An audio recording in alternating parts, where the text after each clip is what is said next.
আল্লামা সাঈদীকে শুধু কোরআনের আইনের কথা বলাতে 13 বছর জেলে দিয়েছে। আর কোন অপরাধ উনার নাই।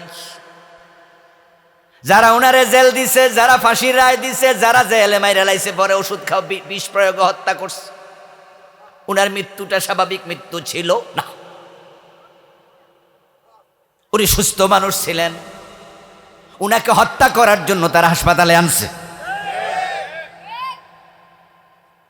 ইতিমধ্যে উনার 2 ছেলে, শামীম ভাইও বলছে, মাসুদ ভাইও বলছে, আমরা আশা করছি অল্প দিনের ব্যবধানে মামলা হবে এবং মামলা করা দরকার, সত্য উদ্ঘাটন হওয়া দরকার। কাশিমপুর জেলখানা জেলার এবং যে হাসপাতালে বঙ্গবন্ধু মেডিকেল কলেজ হাসপাতালে যখন আনছে, ওখানে বার্ড মেডিকেল কলেজ যিনি মূল ডাক্তার ছিল তার দায়িত্বে, এই 2 জনকে অ্যারেস্ট করলে সত্যটা বের হয়ে যাবে।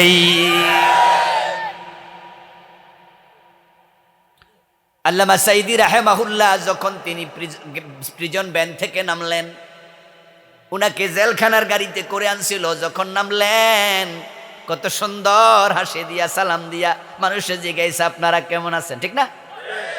আচ্ছা, হৃদরোগের অসুস্থ মানুষ এমনি জিগাইতে পারেন? এত সুন্দর হাসি দিতে পারেন? আর আমরা জ্বর হইলে তো হাসি দিতে পারি না, ঠিক না? 103 ডিগ্রি জ্বর, 2 ডিগ্রি জ্বর থাকলে এমনি তো মুখটা প্রকাশ হয়ে যায়, মুখে হাসি আসে না। চেহারার দিকে তাকাইলে আপনি কইতে পারবেন ভাই শরীর খারাপ নাকি, কই না আমরা মাঝে মাঝে? সামান্য জ্বর হইলে যদি মানুষ বোঝে তার শরীরের দিকে তাকাইলে শরীর খারাপ নাকি ভাই, মনটা বেজার বেজার কেন? ও দোস্ত, উনি নাকি হৃদরোগে আক্রান্ত। এত সুন্দর হাসি প্রমাণ করে আল্লাহর বান্দা সেদিন অসুস্থ। আরেকটা প্রমাণ হলো, উনি যখন হাসপাতালে আসছে, ওনার 4 নাম্বার ছেলে, এখন বর্তমানে ছোট ছেলে নাসিম ভাই, বাবা আসছে শুনে দৌড়াই আসছিলেন, কিন্তু মরার আগ পর্যন্ত সারাদিন ছেলেটাকে দেখা করতেও হুজুরের সাথে। 13 বছর জেল, ফাঁসির অর্ডার হলো। অপরাধটা কি? কি অপরাধে? অপরাধ শুধু একটা, আল্লামা সাঈদী আল্লাহর আইনের কথা বাঘের মতো হুঙ্কার দিয়ে বলতেন। এই যে আমরা আলেমেরা এখন আল্লাহর আইনের কথা মাহফিলগুলোতে বলি, আমরা আল্লামা সাঈদী শেখে শিখে বলি। তো তোমরা যারা আল্লাহর আইন মানলা না, কাদিয়ানি একটা মানলো না, কাদিয়ানি কাফের। ইবলিস শয়তান আল্লাহর একটা আইন মানলো না, সে হয়ে গেল কাফের। তোমরা তো মানো না, যারা বলে তাদেরকেও হত্যা করো, জেলে দাও। 11 জনকে ফাঁসি দিছে, যে 2 জন মন্ত্রীকে ফাঁসি দিছে, ওরা যুদ্ধাপরাধী না, এটা মিথ্যা মিথ্যা। শুধু কোরআনের আইনের পক্ষের লোক, তাই দিল্লির প্রেসক্রিপশনে তাদেরকে ফাঁসি দেয়া হয়েছে। এগুলো সব ইন্ডিয়া থেকে প্রেসক্রাইব করা হয়েছে, ওখানে বসে বসে করেছে। এবং আপনারা তো দেখেছেন যে এখন যে পালাইয়া দিল্লিতে গেল, ইন্ডিয়া গেল, কেন? কারণ তারাই ওদেরকে চালাইছে, তাই তারাই আশ্রয় দিয়েছে।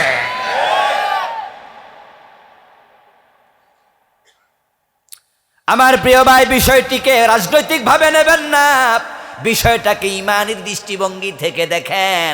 আল্লাহর আইন যদি না মানে ইমান থাকে নাকি? কেউ যদি বলে আমি পুরা কোরআন মানি না, যেমন হিন্দু, বৌদ্ধ, খ্রিস্টান, ফতুয়া তারা কাফের। যদি কেউ বলে 15 পারা মানি, আমরা বলবো অর্ধেক মোমেন, ঠিক না? যদি কেউ বলে 29 পারা মানি, 1 পারা মানি না, ফতুয়া কি? কেউ যদি বলে 1 অক্ষর মানি না, এবার বলুন কে বড় কাফের, কে ছোট কাফের? সমান, কুফরিতে সব সমান। এজন্য মোমেন হবেন তখন এই কোরআনের সবটা মানতে রাজি হবেন।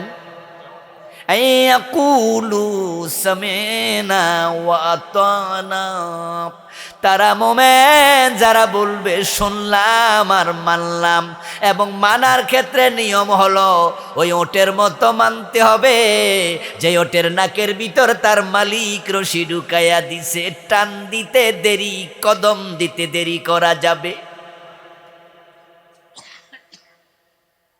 قال رسول الله صلى الله عليه وسلم المؤمن كالجمل الأنف حيثما قيد انقاد। প্রিয় নবীজি বলছেন মোমেন তো সে যে নিজেকে নাকে রশি ঢুকানো ওটের মতো মনে করে। উদাহরণটা আমার না, রাসূল নিজে দিয়েছেন।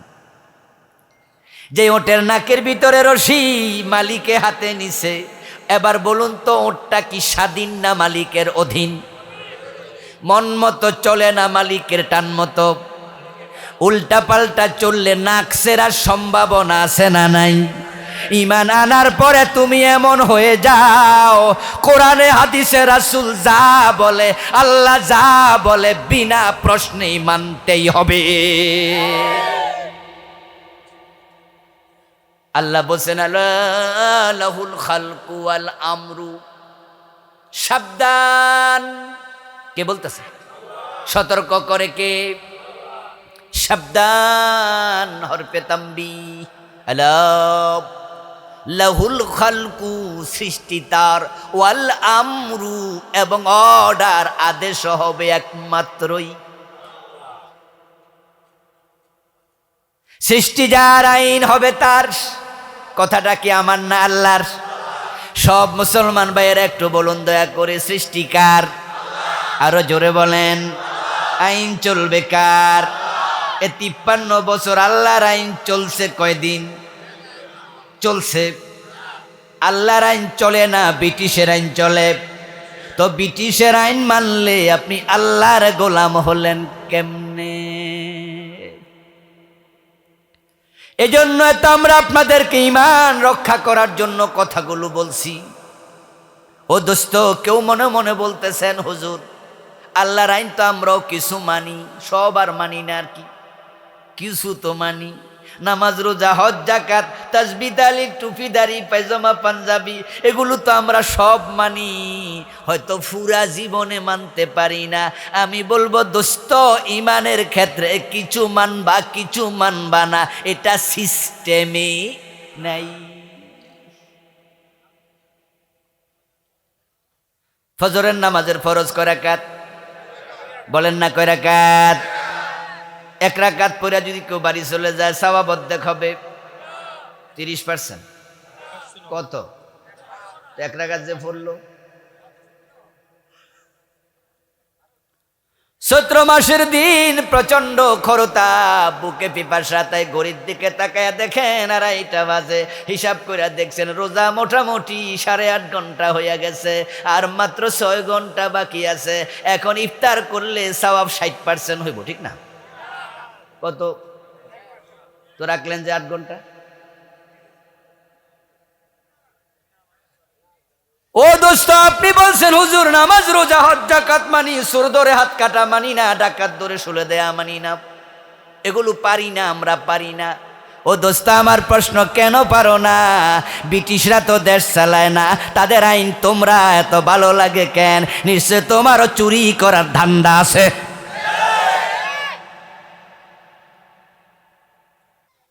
ঈমান আনার পরে কাফের হওয়ার সম্ভাবনাও আছে।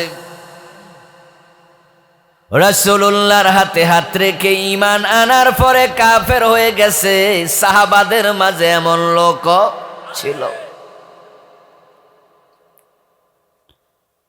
ইবনু খাতাল তাদের একজন, প্রিয় নবীর হাতে ঈমান আনলো, মক্কা থেকে হিজরত করলো মদিনায়। কিছুদিন পরে আবার মুরতাদ হয়ে মক্কায় পালিয়ে গেল। মক্কার বাজারে রাসূলুল্লাহর বিরুদ্ধে কবিতা লিখে লিখে আবৃত্তি করে বদনাম করত।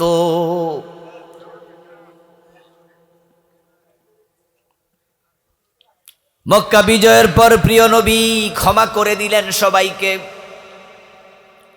ঘোষণা দিলেন লা তাসরিবা আলাইকুমুল ইয়াউম ওয়া আনতুম তুলাকা,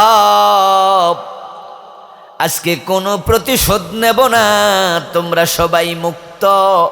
ইল্লা ফুলানান ওয়া ফুলানান ওয়া ফুলানা, তবে অমক অমক অমক তাদের ক্ষমা নেই। তাদের মাঝে ইবনু খাতালও ছিল। হাইসু ওয়াজাদতুমুহুম ফাকতুলুহুম, এই কয়জনকে যেখানে পাও সেখানে হত্যা করো। ইবনু খাতালকে কাবার গিলাফের সাথে সেদিন হত্যা করা হয়েছিল। সে ছিল মুসলিম, পরে হয়ে গেল মুরতাদ। রাসূল সাল্লাল্লাহু আলাইহি ওয়াসাল্লামের হাতে কালেমা পড়ে যদি ঈমান হারা হয়, তাহলে আমরা তো মক্তবের হুজুরের কাছে কালেমা শিখছি। ঈমান হারা হইয়া যদি কেউ মরে, লাম ইয়াকুনিল্লাহু লিয়াগফিরা লাহুম, আল্লাহ ঘোষণা দেয় বেঈমানের কোনো ক্ষমা। এক সময় ঈমান ছিল, এখন আর ঈমান নাই। তাহলে ঈমান ছিল এই কথার কোনো মূল্য? ঈমান আনার গুরুত্ব যত বেশি, ঈমানের উপরে টিকে থাকার গুরুত্ব এর চেয়ে 100 গুণ বেশি। যারা ঈমান আনবে, ঈমানের উপর টিকে থাকবে, তারাই জান্নাত পাবে। মান ক্বালা লা ইলাহা ইল্লাল্লাহু সুম্মা মাতা আলাইহি দাখালাল জান্নাহ। নবীজি বলছেন যে লা ইলাহা ইল্লাল্লাহ কালেমা পড়লো এবং এই কালেমার উপর মৃত্যুবরণ করলো, সে জান্নাতে ঢুকলো। কালেমা ছিল কিন্তু মরার আগে কালেমা হারাই ফেলছে, শেষ।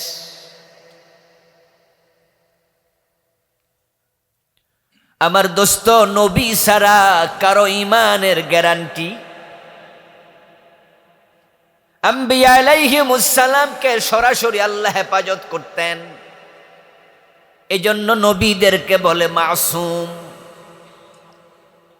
আমরা আজকে মাহফিলে যারা আছি, আমরা কেউ মাসুম নাকি? মাসুম মানে যাকে নিরাপত্তা দেয়া হয়, যাকে নিরাপদ করা হয়। আল্লাহ তাদেরকে নিরাপদ করেন যারা আল্লাহর নবী, অন্য কাউকে নিরাপদ করে না। তাই ইবনু খাতালকেও আল্লাহ নিরাপদ করেন নাই, বেঈমান হয়ে গেছে। বনি ইসরাইল আল্লাহর একজন বান্দা ছিল, যার নাম ছিল বালআম, বাবার নাম ছিল বাউর। ওই লোক আল্লাহর এত বড় ওলি ছিল, মুস্তাজাবুদ দাওয়া, দোয়া করতে দেরি, কবুল হতে দেরি হতো না, এত বড় ওলি। কিন্তু ওই বালআম মরার সময় বেঈমান হইয়া মরছে। কোরআনে আল্লাহ তার কাহিনী আমাদেরকে শোনায়, ওয়াতলু আলাইহিম নাবা আল্লাযী আতাইনাহু আয়াতিনা ফানসালাখা মিনহা ফাতবাহু শাইতান ফাকানা মিনাল গাবিন। নাউযুবিল্লাহ পড়েন। ও নবী, আপনি আপনার উম্মতের কাছে বনি ইসরাইলের সেই লোকের আলোচনা করেন। ওয়াতলু আলাইহিম নাবা, আপনি খবর পড়েন, তেলাওয়াত করেন। আল্লাযী আতাইনাহু আয়াতিনা, ওই ব্যক্তির কথা যাকে আমি অনেকগুলো কারামত দিয়েছি। শুধু দোয়া কবুল এটাই না, তার আরো কারামত ছিল। যাদের আছে মুজিজা তারা হলো নবী, যাদের আছে কারামত তারা হলো অলি, ঠিক না? আমরা অলিদের আশ্চর্য ঘটনাকে কি বলি? কারামত। কারামাতুল আউলিয়া ই হাক্কুন। আহলুস সুন্নাহ ওয়াল জামাতের এটা আকীদার অংশ, অলিদের কারামত সত্য। এই কারামতের মাধ্যমে আল্লাহ আল্লাহর বান্দাদের সম্মান বাড়ায়, বিশেষত্ব বাড়ায়। ওই বালআম ছিল অনেক বড় ওলি। আল্লাহ কয় আমি তাকে অনেকগুলো কারামত দিছি। ফাংসালাখা মিনহা, কিন্তু সে লোকটা ওই কারামাতের উপরে টিকে থাকতে পারে নাই, পিছল খাইয়া পড়ে গেছে। ফাতবাহু শায়তান, কারণ শয়তান তার পিছু নিয়েছে। ফাকানা মিনাল গাবিন, এক পর্যায়ে শয়তানের আক্রমণের শিকার হয়ে সে পথহারা বেঈমান হয়ে গেছে। কোরআনে আল্লাহ বলে এই কথা আপনি উম্মতকে শোনান। আপনাদেরকে আমি প্রশ্ন করব, একটু জবাব দেন। কোরআন কি ইতিহাসের কিতাব নাকি? ইতিহাস শোনায় কেন? কোরআন ইতিহাসের কিতাব নয়, কিন্তু কোরআনে ইতিহাস আছে না নাই? আল্লাহ কাহিনী হিসাবে শোনায় না, শোনায় এই কাহিনীর মাঝে আমাদের জন্য শিক্ষণীয় আছে। কোরআন হলো মাওয়াইজা, নসিহার কিতাব, উপদেশের কিতাব। কোরআন জিকির, এটা স্মরণ, এটা স্মরণিকা। ও নবী, আপনি ওই লোকের কথা শুনান। এটা বলে আল্লাহ বুঝাতে চান ওই বেটা যদি বেঈমান হয় তোমরা সাবধান থাকিও, কারণ তার পিছনে শয়তান লেগেছে। তোমাদের পিছনেও শয়তান আছে না নাই? আমাদের সাথে শয়তান আছে তো নাকি? শয়তান কোথায় থাকে? এই যে আপনার সাথে শয়তান আছে, কোথায় থাকে? প্রিয় নবীজি সাল্লাল্লাহু আলাইহি সাল্লাম বলেন, শয়তানু জাসিমুন আলা কলবে বনি আদম। শয়তান মানুষের কলবের পাশে গাপটি মেরে বসে থাকে। মাথায় বসে না, কান্দে বসে না, বুকে বসে না, পিছনে বসে না, বসে কলবের পাশে। কারণ শয়তান জানে মানুষের ঈমান থাকে কলবে। ইমাম আবু হানিফা রাহিমাহুল্লাহ বলছেন, আল ঈমানু হুয়া তাসদীকু বিল জিনানি ফাকাত। এই যে আমরা ঈমানের আলোচনা করি, ইমাম আবু হানিফা বলেন ঈমান হলো অন্তরের বিশ্বাসের নাম, কলবের বিশ্বাসের নাম। ঈমান থাকে কোথায়? রাসূলের একজন নাতি ছিল, ফালক পুত্র জায়েদের ছেলে ওসামা বিন জায়েদ রাদিয়াল্লাহু তাআলা আনহু। একটি কাফেলায় রাসূলুল্লাহ উনাকে বানালেন লিডার, বানাইয়া কাফেলা পাঠাইছে, সীমান্তবর্তী এলাকায় পাহারা দেও। ওখানে কাফেররা মাঝে মাঝে এসে মুসলমানের ছাগলের পাল নিয়ে যেত, তাদের খেজুরের গাছ কেটে ফেলতো, রাখালদেরকে হত্যা করত। এজন্য সীমান্ত পাহারা দেওয়ার জন্য রাসূল পাঠাইছে। আমাদের বাংলাদেশের সীমান্তে বিজিবি আছে না নাই? আগে বিডিআর, এখন কি বিজিবি। রাসূলুল্লাহ পাঠালেন ওসামাকে নেতা বানাইয়া। ওই সীমান্তে যায় দেখে এক রাখাল ছাগল চড়াচ্ছে। মুসলমানের কাফেলা দেখে রাখাল বলছে, আসসালামু আলাইকুম। নারে তাকবীর, আল্লাহু আকবার, কব্বির কব্বির ওয়া রাব্বাকা ফাকাব্বির, রবের তাকবীর দাও। মুসলমান কাফেলা দেখে রাখাল আনন্দে তাকবীর দিল, আল্লাহু আকবার, আসসালামু আলাইকুম। মুসলমান সেনা দলের মাঝে দুই একজন কয়, কিরে লক্ষণ কি? এই লোক নিজে নিজে তাকবীর দেখেন, আকবার আয়া সালাম দিল, এই লোকটা কেডা? মনে হয় যেন কাফেরের গুপ্তচর। আমরা বুঝালাম এই জন্য বেডা সালাম দিছে, আসলে মুমেন না। ওসামা কয় হইতে পারে। স্যার কি করতাম? মাইরা লাও। ওই লোকের হত্যা করল, ছাগলগুলা কেড়ে নিল। মদিনা পৌঁছে রাসূলকে রিপোর্ট করলো, ইয়া রাসূলুল্লাহ হলো ঘটনা। রাসূলুল্লাহ সাল্লাল্লাহু আলাইহি সাল্লাম এই কথা শুনে তিনি চিৎকার দিয়া বললেন, ইন্নী বারিউম মিনকুম, আমি তোমাদের সাথে সম্পৃক্ত নেই, ঘটনার সাথে আমি নাই। ও ওসামা, কোন মোমেনকে হত্যা করার জন্য তোরে পাঠাই নাই। ওসামা বিন জায়েদ বলতেছি, ইয়া রাসূলুল্লাহ লোকটা মুমিন না, সে আমাদেরকে সালাম দিছে, তাকবীর দিছে, কালেমা পড়ছে ছাগল বাঁচানোর লাইগা। হে গুপ্তচর, প্রিয় নবী তখন বললেন, আল্লাহ শাকাক্তা কালবাহু, আল্লাহ শাকাক্তা কালবাহু, তুমি তার কলব ছিঁড়ে দেখো নাই কেন? তুমি কার কলব ছিঁড়ে দেখছো না কি ইমান আছে কিনা? রাসূল বুঝাইলেন ইমান থাকে কই? কি ভাইরা কথা কইবেন না? ইমান থাকে কোথায়? শয়তান বসে কোথায়? কলবের পাশে। সাবধান, বর্তমান সমাজে ইমানের ক্রাইসিস চলছে খুব বেশি। শয়তানের মিশন বাংলাদেশে সফল। সে নামাজিকে কখনো মন্দিরে নিতে পারবে না।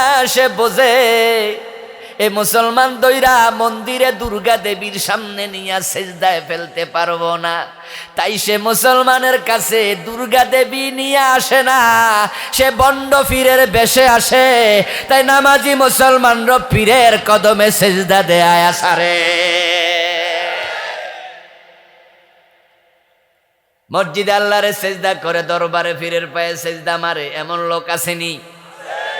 ইমান আছে না গেছে? ও আমার প্রিয় ভাই, অভাব নাই বেঈমানের। বাংলাদেশে কত লোক যে কাফের তার কোনো হিসাবই নাই, অথচ লোকটা নামাজ পড়ে, রোজা রাখে, হজ করে, যাকাত দেয়। আজকের মাহফিলের মাঝে অনেকে আছেন আপনি বেঈমান, আপনি জানেন না।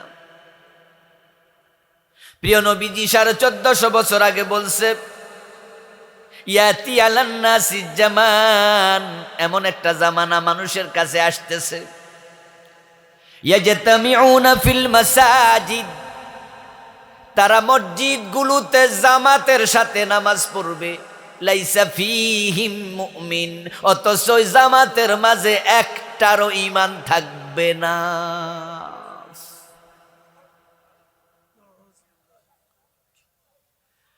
ওই বালামের পিছনে শয়তান লেগেছে, ফাতবাহু শয়তান ফাকানা মিনাল গাবিন। আল্লাহ কাহিনী শোনায়, ও প্রিয় নবীজি উম্মতকে শোনান, পিছনে শয়তান লাগছে আর বেঈমান বানায়া ছেড়ে দিছে। নবীজি সাল্লাল্লাহু আলাইহি ওয়াসাল্লাম বলেন, এমন কোন মানুষ নাই যার সাথে একটা শয়তান নাই। আমি নবী মুহাম্মদ, আমার সাথেও শয়তান আছে। তবে ফাইন্নাহু আসলামা বি, আমার শয়তানটা আমার কাছে মুসলমান হয়ে গেছে,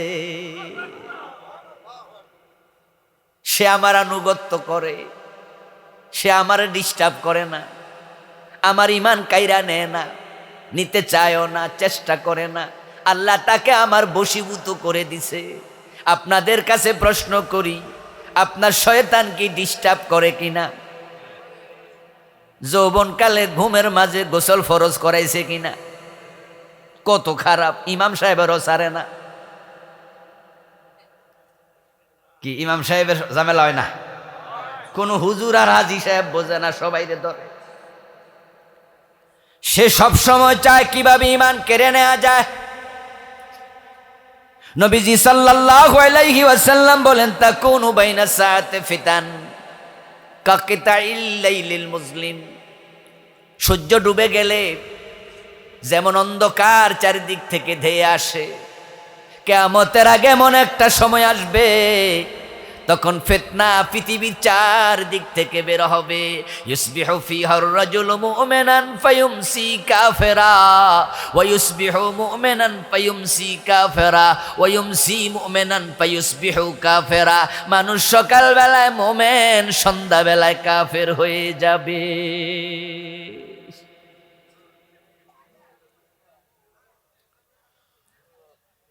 ওই সময় কুফরির ফিতনা, শিরকের ফিতনা, বিভিন্ন জঘন্য ফিতনা অন্ধকার রাতের আধারের মতো আসবে। মানুষগুলো দলে দলে ঈমান হারাবে। আপনাদের কাছে প্রশ্ন করতে চাই, সে যুগ আসবে না এসে গেছে? এমন মসজিদ আমি চিনি যে মসজিদের ইমাম কাফের, মুয়াজ্জিন কাফের, মুসল্লি সব কাফের। যদি এমন মসজিদ আপনি দেখতে চান, ঢাকার বকশীবাজারে যান, মাদ্রাসা বোর্ডের পাশেই কাদিয়ানীদের মসজিদ আছে না নাই? কাদিয়ানি মোমেন না কাফের? ইমাম কাদিয়ানি, মুয়াজ্জিন কাদিয়ানি, মুসল্লি কাদিয়ানি, নামাজ পড়ে 5 ওয়াক্ত, কিন্তু সবগুলো বেঈমান, সবগুলো কাফের, সব কাফের। বাংলাদেশে আমরা অনেক রকমের হুজুর আছি, হুজুরদের মাঝেও দলের কোনো অভাব নাই, কিলাকিলি ঠেলাঠেলির অভাব নাই, কিন্তু কাদিয়ানি কাফের এটা নিয়ে কোনো দলাদলি নাই। যারা কওমি আলেম তারাও কয় কাদিয়ানি কাফের, আমরা যারা আলিয়া আমরাও কি কই? যারা 5 কল্লি টুপি মাথায় দেয় তারাও কয় কাদিয়ানি, যারা 1 কল্লি তারা কি কয়, যারা গরম সুন্নি তারাও কি কয়? খেয়াল করেন, তাবলিগ জামাত কাদিয়ানিরে কি কয়? ফিরের মুরিদ যারা আছে তারা কি কয়? আমরা যারা ফিরতির মানি না, মুরিদ হই না, আমরাও কি কই? আমার বন্ধু, আমরা বলি হ্যাঁ হ্যাঁ, যদি আমার কেউ ফির থাকে, আমার পীরের নাম মুহাম্মাদুর রাসূলুল্লাহ। এরপরে যা আছে সবাই হলো শুধু ওস্তাদ। আমার নবীর সাথে তার কথা মানলে আমরা মানি, যদি না মানে কোন ফিরের কথা আমরা মানি না। ফিরকে ওস্তাদ মানব ততক্ষণ হাদিসের সাথে মিলবে। যদি ফিরের কথা হাদিসের উল্টা হয়, আমরা হাদিস মানি, ফির মানি না, ঠিক না? কারণ নবীজি বলছেন, আমি 2টি জিনিস রেখে গেলাম বিদায় হজের দিন। কয়টা রাখছে? জোরে বলেন কয়টা? এই হাদিসটা শোনেন নাই? হতে পারে এই দিন এই মাঠে তোমাদের সাথে আর আমার দেখা। রাসূলুল্লাহর মুখে এই বিদায়ের বার্তা শুনে সাহাবারা অনেকে হাউমাউ করে কাঁদতে শুরু করলেন। কারো কারো বদন মলিন হলো, চোখ অশ্রুসিক্ত হলো, দাড়ি ভিজে পানি মাটিতে পড়তে শুরু করলো। বেকারার হয়ে কেউ কেউ কাঁদছেন, কারণ তারা নবীকে ভালোবাসতেন তাদের জীবনের চেয়েও। প্রিয় নবীজি সাল্লাল্লাহু আলাইহি ওয়াসাল্লাম সাহাবাদের কান্না দেখে, বেকারার হালত দেখে বললেন, টেনশন করো না, তারাকতু ফীকুম আমরাইন লান তাদিল্লু মা তামাসসাকতুম বিহিমা কিতাবাল্লাহি ওয়াস সুন্নতি। আমি চলে যাব, তবে তোমাদের কাছে 2টি জিনিস রেখে যাব, যতদিন আঁকড়ায়া ধরবা পথ হারা হবে না। একটা হলো আল্লাহর কিতাব কোরআন, আর একটা আমার সুন্নাহ হাদিস। এজন্য আমরা কোরআন হাদিস ছাড়া আর কিছু মানি না।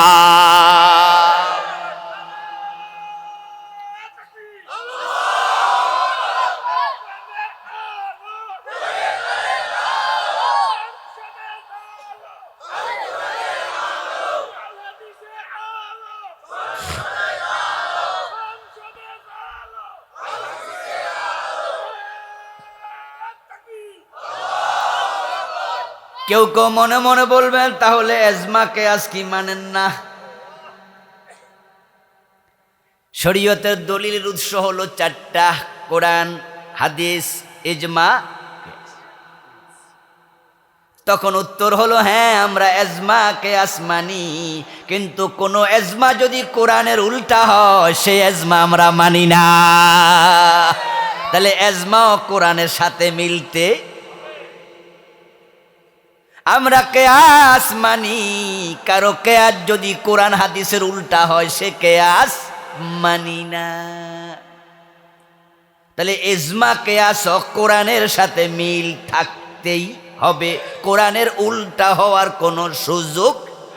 এজন্যই রাসূল বলছেন, আমি 2টি জিনিস রেখে যাচ্ছি। কয়টা? যে পর্যন্ত 2টাকে আঁকড়ায়া ধরবা পথ হারা হবা না। এবার আপনাদেরকে বলবো, জান্নাতের পথে যেতে হলে, টিকতে হলে কোরআন হাদিস ধরা দরকার আছে না নাই? কোরআন হাদিসের সাথে যদি কারো কথা অমিল হয়, ওই কথার দাম একা নাও। কিন্তু আমাদের দেশে চলছে উল্টা গাড়ি। এই মিয়া এমন পীরের কাছে মুরিদ হলেন যে পীর পর্দা করে না, বউ লইয়া যান পীরের কাছে, পাইছেন কি? হ্যাঁ, পর্দা দরকার নাই নি? কই হুজুর কি যে কোন আপনার চোখ আর হুজুরের চোখ।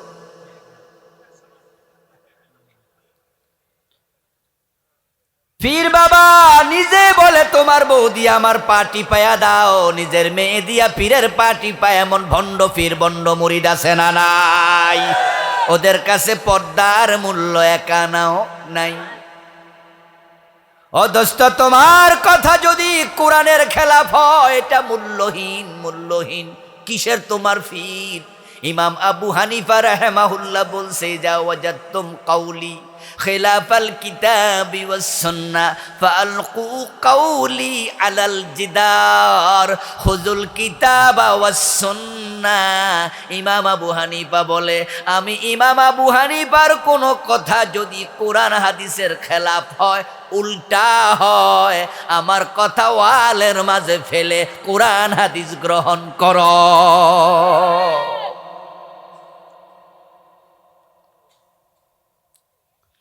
দোস্ত, আমার ইমান চলে যায়। হাজার হাজার মানুষের বিভিন্ন কারণে কাদিয়ানির কথা বলছিলাম। তাদের মসজিদের ইমাম ও কাদিয়ানি, মুয়াজ্জিন কাদিয়ানি, মুসল্লি কাদিয়ানি, সবগুলো কাফের। এবার বলুন তো, তাদের মসজিদে ইমাম আসেনি? আজান আছে, মুয়াজ্জিন আছে, নামাজ আছে, নামাজের মাঝে কালেমা শাহাদাত নাই। আশহাদু আল্লা ইলাহা ইল্লাল্লাহ আশহাদু আন্না মুহাম্মাদার রাসূলুল্লাহ। তাদের আজানের মাঝে কালেমা নাই, তো তাদের মুয়াজ্জিন কাফের হবে কেন? বেড়া তো দিনে 5 বারে কালেমা পড়ে আজান দেয়।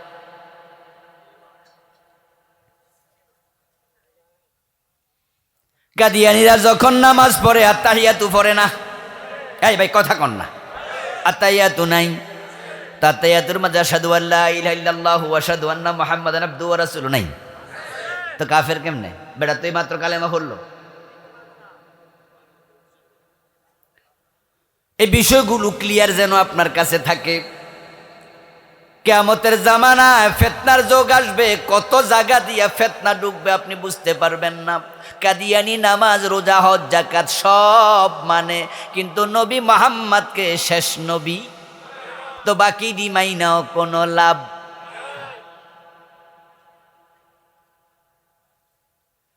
এখন আমনেও নামাজ, রোজা, হজ, যাকাত সব মানেন। আলা লাহুল খালকু ওয়াল আমরু, সৃষ্টি যার, আইন চলবে তার। ইনিল হুকমু ইল্লা লিল্লাহ, আল্লাহ ছাড়া কারো আইন চলবে না। আপনি নামাজ রোজা মানেন, কিন্তু রাষ্ট্রে আল্লাহর আইন দরকার, এটা মানেন না। যারা আল্লাহর আইনের ওয়াজ করে তাদেরও রাজাকার কইয়া মজা নেয়। তো কাদিয়ানি মানে না এক জায়গায়, আমনে মানেন না, তো হে কাফের হইলে আমনে কি?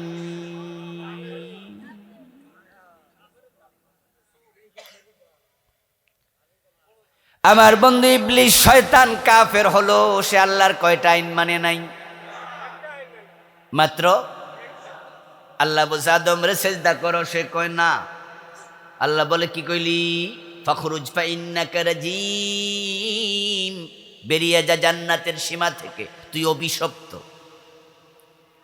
আল্লাহর একটা আইন মানে না, ইবলিসকে আল্লাহ কাফের বানায়া জান্নাতের সীমা থেকে বের করে দিলেন। আপনাদের প্রশ্ন করব, জবাব দিয়েন যারা জানেন। চোর ধরে হাত কাটো, এই আইন কোরআনে আছে না নাই? 53 বছরে আমরা কয়দিন মানছি? জেনা করলে 100 বেত লাগাও, এমন আইন কোরআনে আছে না নাই?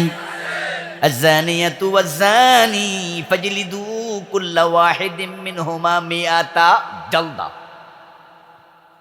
ওয়ালা তাখুযকুম বিহিমা রাফাতুন ফি দীনিল্লাহ। কি ওয়াইটফুল শব্দ, খুব শক্ত শব্দ। জেনাকারী পুরুষ, জেনাকারিনী নারী 100 বেত লাগাও, এবং 100 বেত লাগানোর সময় তাদের প্রতি মনে কোনো মায়া সৃষ্টি হওয়া যাবে না। মায়া দূরের কথা, আমরা তো 100 বেতের ধারে কাছেও। চোর ধরে হাত কাটো মানলেন না, ডাকাত ধরে শুলে দাও মানলেন না, জেনা করলে 100 বেত লাগাও মানলেন না, বিবাহিত হলে পাথর মারাও মানলেন না, মদ খাইলে 80 বেত লাগাতে হবে এমন আইন ইসলামে আছে না নাই? হযরত ওমর কি নিজের ছেলেকে লাগায় নাই? বাংলাদেশে 53 বছরে কয়দিনে আইনটা মানছেন? শয়তান মানে নাই কয়টা? এই ভাইরা বলেন না গো, আমরা মানি না কয়টা? তো শয়তান কাফের আমনে কি?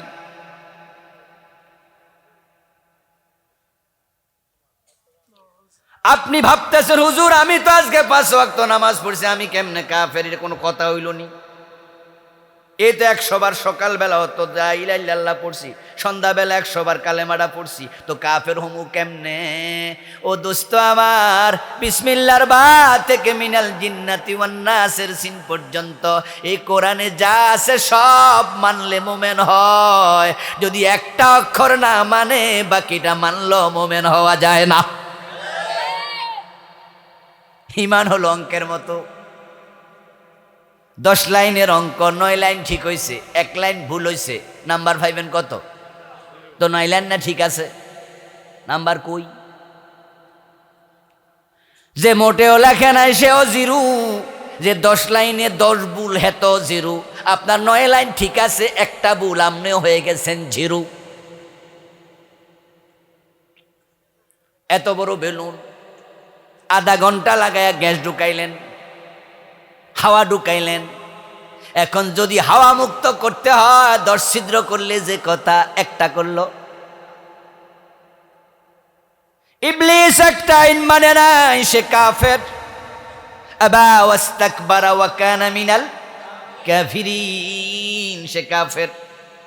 কাদিয়ানি একটা মানে নাই, সেও আমাদের সবার ফতুয়া কাফের।